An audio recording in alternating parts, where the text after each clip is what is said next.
সালাউদ্দিন সাহেবের ইস্যুর সাথে শেখ হাসিনার ইস্যুর কোনো সম্পর্ক নাই। কিছু অসাধু, কিছু দুষ্কৃতিকারী আইনশৃঙ্খলা বাহিনীর সদস্য তাকে তুলে নিয়ে ভারতে তাকে ফেলে রাখা হয়। উনি কি রাজনৈতিক আশ্রয়ে রয়েছে ওখানে?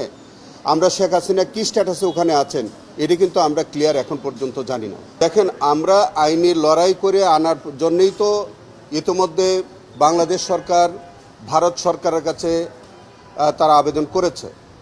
যে আবেদনটা করেছে শেখ হাসিনাকে প্রত্যর্পণ করার জন্য যে আবেদন, এটা একটি আইনি প্রক্রিয়া।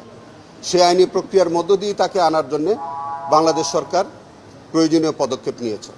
না, এটা শোনেন, সালাউদ্দিন সাহেবের ইস্যুর সাথে শেখ হাসিনার ইস্যুর কোনো সম্পর্ক নাই।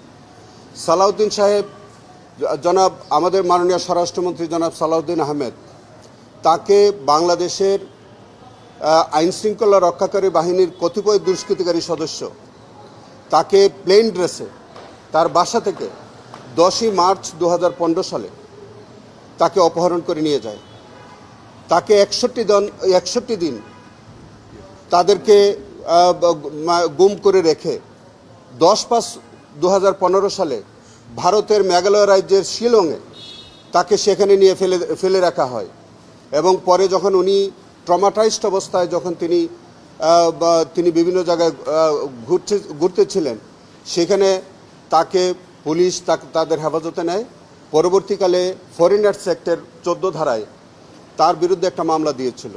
সেই মামলায় তিনি প্রমাণ করতে পেরেছিলেন যে বাংলাদেশের কিছু অসাধু, কিছু দুষ্কৃতিকারী আইনশৃঙ্খলা বাহিনীর সদস্য তাকে তুলে নিয়ে ভারতে তাকে ফেলে রাখা হয়। সেটি ভারতীয় আদালতের কাছে বা ওই মামলায় সুস্পষ্টভাবে প্রমাণিত হওয়ায় তাকে সেই মামলা থেকে বেকসুর খালাস দিয়েছে। সেই খালাসাদেশের বিরুদ্ধে তারা আপিল ফাইল করেছিলেন, সেই আপিলও তারা সেখানে খারিজ হয়েছে। সেই কারণে এবং পরবর্তীতে তিনি মুক্তি পেয়ে বাংলাদেশে এসছেন। বর্তমানে তিনি আমাদের স্বরাষ্ট্র মন্ত্রণালয়ের দায়িত্ব পালন করছেন।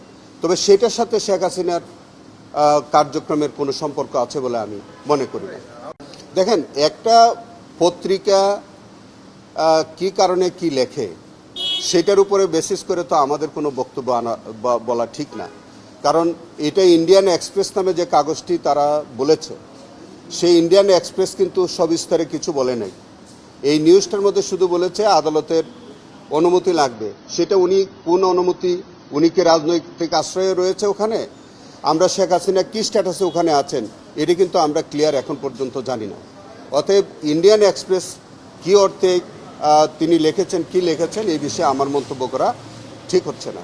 দেখেন, আমরা ওবায়দুল কাদের সহ যে 7 জন আসামি, তারা এই জুলাই আন্দোলনে তাদের একটি বড় ভূমিকা ছিল এবং তাদের ভূমিকার কারণে 1400 লোক শহীদ হয়েছে, প্রায় 30,000 লোক পঙ্গুত্ব বরণ করেছে।